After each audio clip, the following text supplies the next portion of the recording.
அன்பிற்கினிய சகோதர சகோதரிகளே, நம் அனைவர் மீதும் ஏக இறைவனுடைய அமைதியும் கருணையும் உண்டாகட்டுமாக என்கிற உயரிய பிரார்த்தனைகளோடு, நமக்கெல்லாம் தெரியும் இஸ்ரேல் ஈரான் மேல அட்டாக் பண்ண ஆரம்பித்து இஸ்ரேல் மேல ஈரான் அதற்கு பதிலடி தாக்குதல்களை சரமாரியாக 9 நாட்களாக கொடுத்து கொண்டு வரக்கூடிய நேரத்தில் தோல்வியின் உச்சத்தில் இருந்த இஸ்ரேல் தற்போது தனக்கு துணையாக அமெரிக்காவை அழைத்துக் கொண்டே இருந்த நிலையில் இன்றைக்கு அதிகாலை நேரத்தில் அமெரிக்காவினுடைய விமானங்கள் ஈரானுடைய 3 நியூக்ளியர் ஃபெசிலிட்டிஸ் மேல அட்டாக் பண்ணியிருக்கிறாங்க. குறிப்பாக போர்ட்டோ அணு ஆயுத நிலையத்தின் மீது தாக்குதல் நடத்தப்பட்டிருக்கிறது. உலகத்திலேயே நம்பர் 1 விமானம், நம்பர் 1 குண்டு. இதுக்கு மேல உலகத்தில் இந்த பூமிக்கு அடியில் போய் தாக்குதல் நடத்தக்கூடிய எந்த குண்டுகளும் இல்லைங்கிற அளவுக்கு இருக்கக்கூடிய B-52 வகையான குண்டுகள் கொண்டு வந்து இன்றைக்கு அமெரிக்கா ஈரானுடைய இஸ்ஃபஹான் அதே போன்று போர்ட்டோ போன்ற 3 இடங்கள் மேல தாக்குதல்களை நடத்தி இருக்கிறார்கள். இதுல எந்த அளவு சேதம் உண்டாகி இருக்கிறது என்பது தொடர்பான விரிவான விவரங்கள் இதுவரைக்கும் வெளியிடப்படாது இருந்த நிலையில சற்று நேரத்துக்கு முன்பதாக ஈரான் இது தொடர்பான செய்திகளை மீண்டும் வெளியிட்டிருக்கிறது. குறிப்பாக இந்த யுத்தத்தில் அமெரிக்கா பங்கெடுத்தால் அமெரிக்காவோடும் சேர்ந்து நாங்கள் சண்டையிட வேண்டி வரும் என்பதை மீண்டும் மீண்டும் ஈரானுடைய சுப்ரீம் லீடர் ஆயத்துல்லா அலி காமனி வலியுறுத்தி வந்த நிலையில தான் இந்த தாக்குதல்கள் இன்று காலையிலே நடந்திருக்கு. இதான் அங்க இருக்கக்கூடிய போர்ட்டோ வசதிகளை தான் நீங்க பாக்குறீங்க. இந்த ஏரியாவில் தான் தாக்குதல் நடத்தப்பட்டிருப்பதாக சொல்லப்படுகிற அதே நேரத்தில் இங்க நம்ம என்ன கவனிக்கணும்னு சொன்னா, இந்த போர்ட்டோ எங்க இருக்குதுன்னு சொன்னா ஒரு மலைக்கு உள்ளாக இருப்பதாக சொல்லப்படுகிறது. அந்த கல்லு மலையினுடைய கல்லு படாரங்களை உடைச்சுக்கிட்டு உள்ள போய் அதை தாண்டி கான்கிரீட் அமைப்புகளை உடைச்சுக்கிட்டு உள்ள போய் தான் தாக்குதல் நடத்தணும். குறிப்பாக உலகத்தில் இருக்கக்கூடிய B-52 வகையான இந்த ஆயுதங்களை கொண்டு எவ்வளவு தூரம் தாக்கலாம் என்று சொன்னா 60 மீட்டர் ஆழம் வரைக்கும் தான் தாக்க முடியும் என்று சொல்லப்படுகிறது. ஆனா இந்த போர்ட்டோ நியூக்ளியர் சைட்டுங்கிறது 80 மீட்டர் ஆழத்தில் அமைய பெற்றிருப்பதாக ஈரான் சொல்லிக் கொண்டிருந்த நிலையில் இன்றைக்கு ஆச்சரியமான செய்திகளை தாக்குதலுக்கு பிறகு ஈரான் அறிவித்திருக்கிறது. குறிப்பாக ஈரானுடைய அணுசக்தி அமைப்பு என்ன சொல்றாங்கன்னா, அணுசக்தி நிலையங்கள் தொடர்ந்து தாக்கப்படுகின்றன, ஆனால் அணுசக்தியை அணுவை செறிவூட்டுகிற யுரேனியத்தை செறிவூட்டுகிற செயல்பாடுகள் தொடர்ந்து நடைபெறும் என்று அறிவித்திருக்கிறார்கள். ஏன்னா ஈரான்ங்கிறது ஒரு பரந்துபட்ட நாடு, மலைகளையும் குன்றுகளையும் கொண்ட நாடு. அதே நேரத்தில் அவர்கள் ஒவ்வொரு நகரத்துக்கு கீழையும் ஏவுகணை நகரங்களை அமைத்திருப்பதாக சொல்லப்படுகிற அதே நேரத்தில் அணு நிலையங்கள் இதெல்லாம் நடக்கும் என்று எப்பயோ முடிவெடுத்து தான் அவங்க அதெல்லாம் செஞ்சுக்கிட்டு இருக்காங்க. பாரசீகம்ங்கிறது கடந்த பல ஆண்டுகளாகவும் இதே மாதிரியான டெக்னிக்கலை தான் அவங்க பயன்படுத்தி இருக்கிறாங்கிறது வரலாற்றை நம்ம பார்க்க முடிகிறது. அதே நேரம் இப்படி ஈரானுக்கு மேல அமெரிக்கா இன்னைக்கு அடிக்கும்னு அவங்க நினைச்சிருக்க மாட்டாங்க. 20 வருஷத்துக்கு முன்னுக்கு அடிச்சிருக்க வேண்டியது இன்னைக்கு லேட்டாகி அடிச்சிருக்காங்க தான் புரிவாங்க. அதனால அவருடைய அனைத்து தயாரிப்புகளும் இதை எதிர்கொள்வதற்கு ஏற்ற விதமாகத்தான் அமைந்திருக்கும் என்கிறத நம்ம புரிஞ்சுக்கிறோம். அதே நேரத்தில் கதிர்வீச்சு அச்சங்கள் குறித்து ஈரான் இன்றைக்கு மீண்டும் பொதுமக்களுக்கு ஒரு அறிவிப்பை விடுத்திருக்கிறாங்க. அமெரிக்காவினுடைய வான்வழி தாக்குதல்களால் பாதிக்கப்பட்ட தளங்கள், வசதிகளுக்கு அருகாமையில் இருக்கக்கூடிய மக்கள் யாரும் பயப்பட வேண்டிய அவசியம் கிடையாது, எந்த விதமான கதிர்வீச்சு அச்சங்களும் கிடையாது என்று சொல்லி இன்றைக்கு ஈரானுடைய தேசிய அணு பாதுகாப்பு அமைப்பினுடைய தலைவராக இருக்கக்கூடிய ரஸா கர்தான் அவர்கள் அறிவித்திருக்கிறார்கள். எனவே பொதுமக்களுக்கு எந்த பாதிப்பும் கிடையாதுங்கிறதை தாண்டி அமெரிக்காவினுடைய இந்த தாக்குதல்களால மத்திய கிழக்கு நாடுகளுடைய எந்த தாக்கங்களும் ஏற்படவில்லை என்பதையும் சற்று நேரத்துக்கு முன்பதாக குவைத்தும் அறிவித்திருக்கிறது. குவைத்துடைய அணு பாதுகாப்பு அமைப்பு மீது அறிவிச்சிருக்காங்க. சவுதி அரேபியா ஆல்ரெடி அறிவிச்சிட்டாங்க. இந்த இடத்துக்கு அட்டாக் பண்ணதுனால மத்திய கிழக்கு நாடுகளுக்கும் எந்த பாதிப்பும் ஏற்படவில்லை என்கிறதை தாண்டி இந்த தாக்குதல்களால் என்ன நடக்க போகிறதுங்கிறத பார்த்தீங்கன்னு சொன்னா, ட்ரம்ப் அறிவித்திருக்கக்கூடிய அறிவிப்பு நாங்கள் இந்த தாக்குதலில் பாரிய வெற்றி பெற்றிருக்கிறோம் என்று சொல்லி இருக்கிறார்கள். ஆனால் பிரச்சனை என்பது அதுவல்ல. ஏன்னு கேட்டா ஈரானுடைய மிகப்பெரிய யுரேனியம் செறிவூட்ட நிலையமாக இருக்கக்கூடிய போர்ட்டோ மேலதான் அமெரிக்காவினுடைய தாக்குதல்கள் நடத்தப்பட்டிருக்கிறது.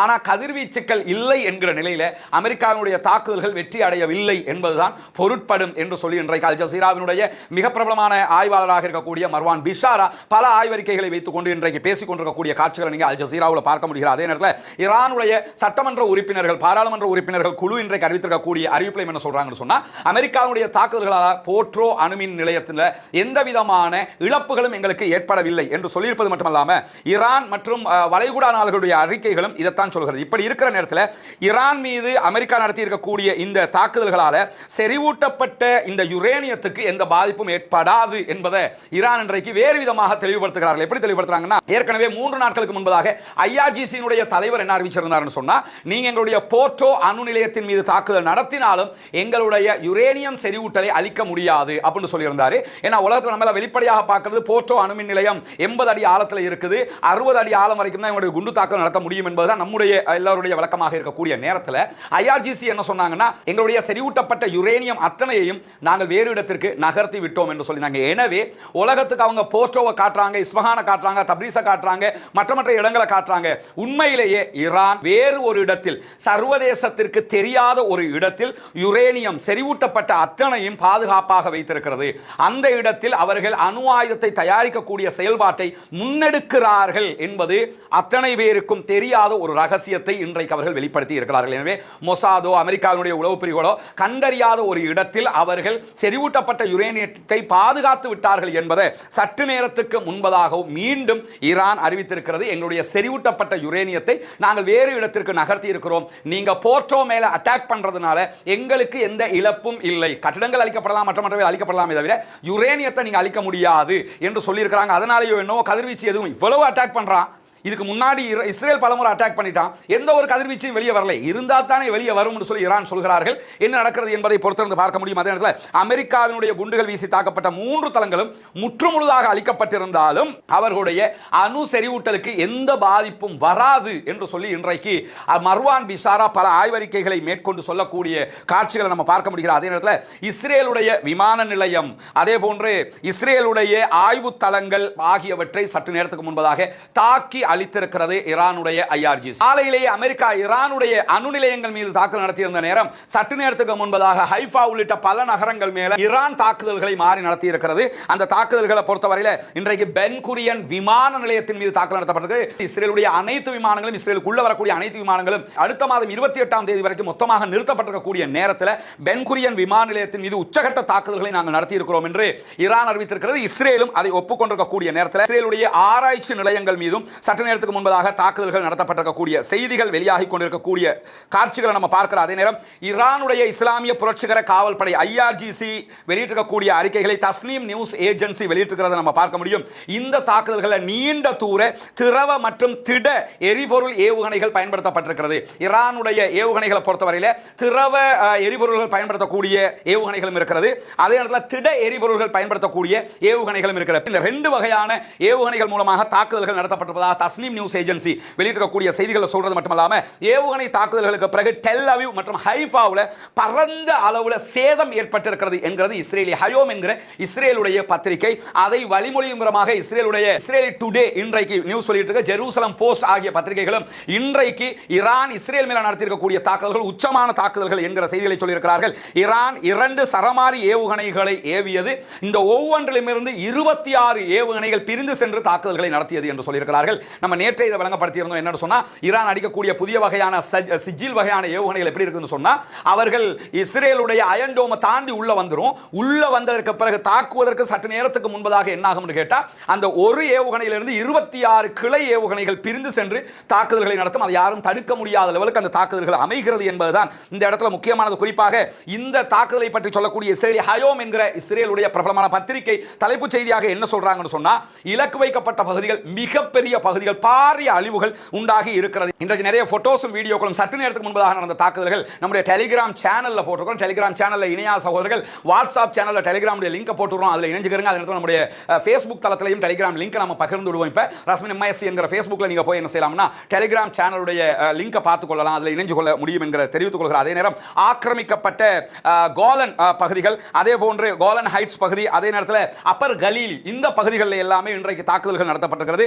நார்த் அதே போன்று சென்ட்ரல் கடலோர பகுதிகளிலும் இன்றைக்கு தாக்குதல்களை நடத்தி இருக்கிறது ஈரான் என்கிற தகவல்கள் வெளியாகி இருக்கிறது. இதுல என்ன இன்னொரு முக்கியமான விஷயம் என்று கேட்டா 10 தனித்தனியான இடங்கள் மீது நேரடியான தாக்குதல்களை ஈரான் நடத்தி இருக்கிறது. 10 இடங்கள் ஒரே நேரத்தில் அட்டாக் பண்ணப்பட்டிருக்கு. ஆனால் தனித்தனி ஏவுகணை தாக்குதல்களாக நடத்தப்பட்டிருக்கிறது.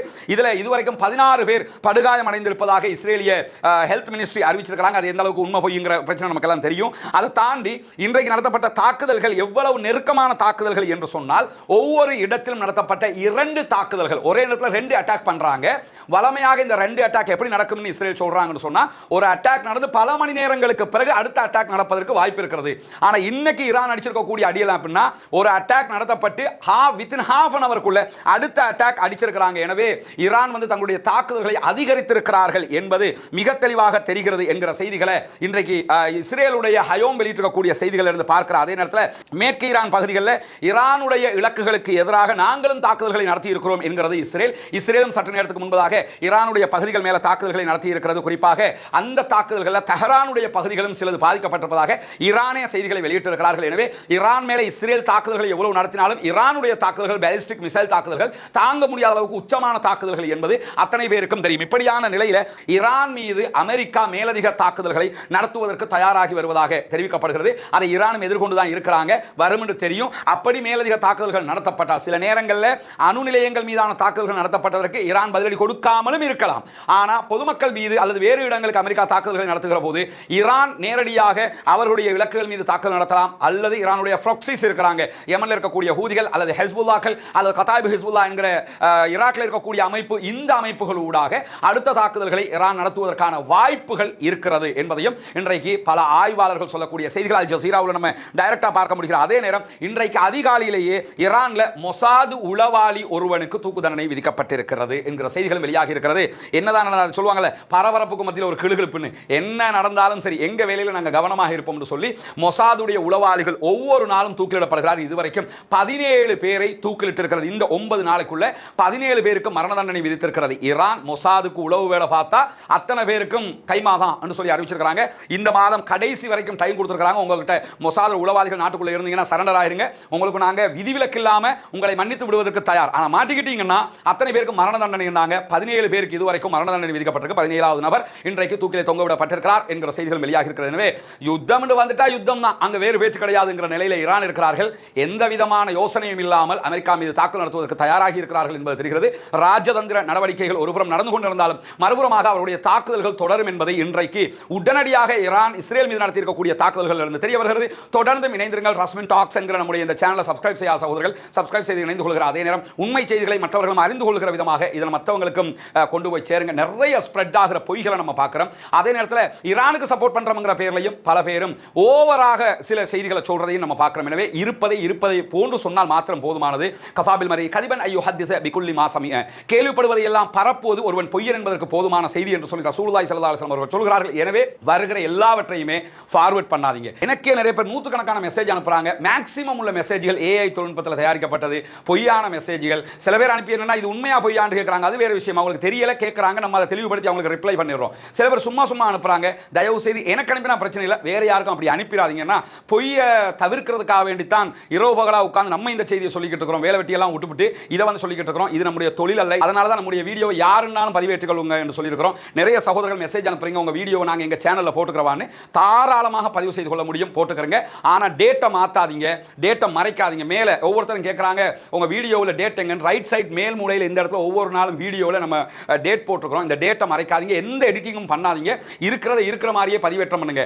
ஏதாவது எடிட்டிங் பண்ணி மாறுதல்கள் பண்ணினீங்கன்னு சொன்னா அதுக்கு எதிராக மட்டும் நம்ம நடவடிக்கை எடுப்போம். அது இல்லாம தேவையில்லாத அட்வான்ஸ் தலைப்புகள் போடாதீங்க, இருக்கிற மாதிரியே பயன்படுத்துங்கிற அடிப்படையில் உங்களுக்கான அனுமதியை தாராளமாக தந்திருக்கிறோம். இந்த செய்திகளை உடனுக்குடன் அறிந்து கொள்வதற்காக ரஸ்மின் மையசி நியூஸ் என்கிற நம்முடைய சேனலையும் சப்ஸ்கிரைப் செய்து கொள்கிற அதே நேரத்தில் நம்முடைய எல்லா பிளாட்ஃபார்ம்லையும் நம்ம பின்தொடர முடியும். அது டெலிகிராமாக இருக்கலாம், வாட்ஸ்அப்பாக இருக்கலாம், எல்லாத்திலுமே நீங்க பின்தொடர முடியும். இந்த செய்திகள் உடனுக்குடன் உங்களை வந்து சேர்ந்து கொள்ளும் என்பதையும் புரிந்து கொள்ளுங்கள். எனவே நம்முடைய எண்ணங்களை இறைவன் ஏற்றுக்கொள்வானாக, நம்முடைய பணிகளை இறைவன் ஏற்றுக்கொள்வானாக. பாலஸ்தீனம் வெற்றி பெற வேண்டும், பாலஸ்தீனம் சுதந்திரம் அடைய வேண்டும். அதே நேரத்தில் இந்த யுத்தத்தில் ஈரான் வெற்றியை நோக்கித்தான் பயணிக்கிறது. இந்த நிமிடம் வரைக்கும் ஈரானுக்கு சரிவு ஏற்படவில்லை. குறிப்பாக அவர்களுடைய முழு நோக்கமும் அவர்களுடைய நியூக்ளியர் சைட்டை பாதுகாக்கிறதுங்கிறது தெளிவாக தெரியும். நியூக்ளியர் சைட்டுனா நியூக்ளியர் வைத்திருக்கக்கூடிய இடங்கள் அல்ல, அவங்க செறிவூட்டப்பட்ட யுரேனியம் 400 அளவுக்கு அவங்க செறிவூட்டி இருக்கிறாங்க சொல்லப்படுகிறது. 9 அணு ஆயுதங்களை அவர்கள் தயாரிக்கிற பலத்தோடு இருக்கிறார்கள் என்று சொல்லப்படுகிறது. உண்மையிலே அந்த பலத்தோடு இருக்கிற காரணத்தினாலோ என்னவோ அவர்கள் அவர்களுடைய நியூக்ளியர் ஃபெசிலிட்டிஸை ஒவ்வொரு இடமா மூவ் பண்ணி பாதுகாக்கிற வேலையை பார்க்கறாங்க. என்ன அழிவு வந்தாலும் பரவாயில்லை, நியூக்ளியர் ஃபெசிலிட்டிஸ்க்கு பாதிப்பு வந்துடக்கூடாது என்பதில் கவனமாக இருக்கிறார்கள். எனவே அடுத்த கட்டங்களில் ஈரான் என்ன செய்ய போகிறது, அடுத்தடுத்த செயல்பாடுகள் என்ன என்கிறதையெல்லாம் தொடர்ந்து இணைந்திருங்கள். ஜனநாயக ரீதியாக பாலஸ்தீன அப்பாவிகளுக்காகவும் குரல் எழுப்போமாக.